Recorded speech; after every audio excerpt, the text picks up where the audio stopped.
ಮಂಗಳೂರಿನ ಕುಂಟಿಕಾನದಲ್ಲಿರುವ ಎಜೆ ಆಸ್ಪತ್ರೆ ಮತ್ತು ಸಂಶೋಧನಾ ಕೇಂದ್ರದ ವತಿಯಿಂದ ವಿಶ್ವ ಕ್ಯಾನ್ಸರ್ ಡೇ ಪ್ರಯುಕ್ತ ಜಾಗೃತಿ ಕಾರ್ಯಕ್ರಮವು ಎಜೆ ಆಸ್ಪತ್ರೆಯ ಕಾನ್ಫರೆನ್ಸ್ ಹಾಲ್ನಲ್ಲಿ ನಡೆಯಿತು. ಕಾರ್ಯಕ್ರಮವನ್ನು ಎಜೆ ಆಸ್ಪತ್ರೆಯ ವೈದ್ಯಕೀಯ ಆಡಳಿತ ನಿರ್ದೇಶಕರಾದ ಡಾ ಅನಿತಾ ಮರ್ಲಾ ಅವರು ದೀಪ ಬೆಳಗಿಸಿ ಉದ್ಘಾಟಿಸಿದರು.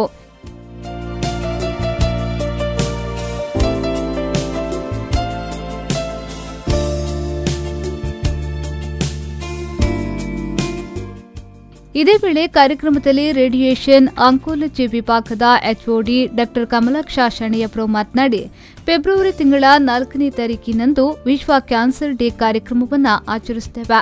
ಆರಂಭಿಕ ಹಂತದಲ್ಲಿ ಕ್ಯಾನ್ಸರ್ ತಡೆಗಟ್ಟಲು ಮತ್ತು ಪತ್ತೆ ಮಾಡಲು ಚಿಕಿತ್ಸೆ ನೀಡುವಲ್ಲಿ ವೈದ್ಯರ ಪಾತ್ರ ಮಹತ್ತರವಾದುದು ಎಂದು ಹೇಳಿದರು.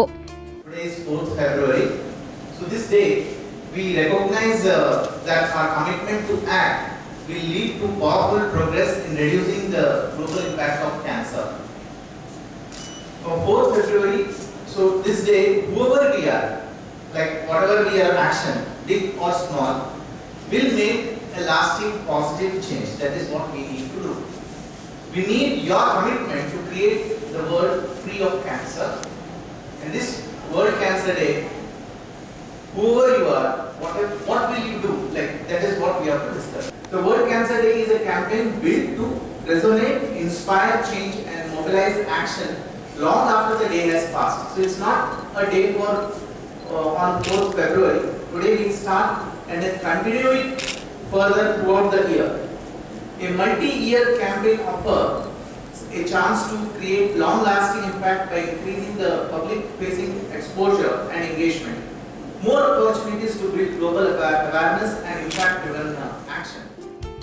ಈ ಸಂದರ್ಭ ನ್ಯೂಕ್ಲಿಯರ್ ಮೆಡಿಸಿನ್ ಅಂಡ್ ಪಿಇಟಿ ಸಿಟಿಯ ಡಾ ರಾಧಾಮೋಹನ್, ನ್ಯೂಕ್ಲಿಯರ್ ಮೆಡಿಸಿನ್ ಪಿಇಟಿ ಸಿಟಿಯ ಡಾ ಸುಜಿತ್ ರೈ, ಕನ್ಸಲ್ಟೆಂಟ್ ರೇಡಿಯೇಷನ್ ಆಂಕಾಲಜಿಯ ಡಾ ಕವಿತಾ, ಡಾ ವೆಂಕಟರಮಣ ಕಿಡಿ, ಡಾ ನವೀನ್ ರೋಡ್ರಿಗಸ್, ಆಪರೇಷನ್ ಎಕ್ಸಿಕ್ಯೂಟಿವ್ ಡಾ ಕಿರಣ್, ಎಜೆ ಆಸ್ಪತ್ರೆಯ ಅಡ್ಮಿನಿಸ್ಟ್ರೇಟರ್ ಡಾ ಶಾಶ್ವತ್ ಎಸ್ ಉಪಸ್ಥಿತರಿದ್ದರು.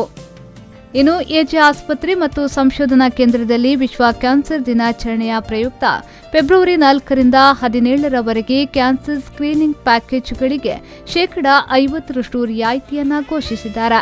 ಮಾತ್ರವಲ್ಲದೆ ಹೆಚ್ಚಿನ ಚಿಕಿತ್ಸೆ ತಪಾಸಣೆಗಾಗಿಯೂ ಶೇಕಡಾ 20% ರಿಯಾಯಿತಿಯನ್ನ ಘೋಷಣೆ ಮಾಡಿದ್ದಾರೆ. ಶರಸಾಲ್ಯ, ವಿ4 ನ್ಯೂಸ್, ಮಂಗಳೂರು.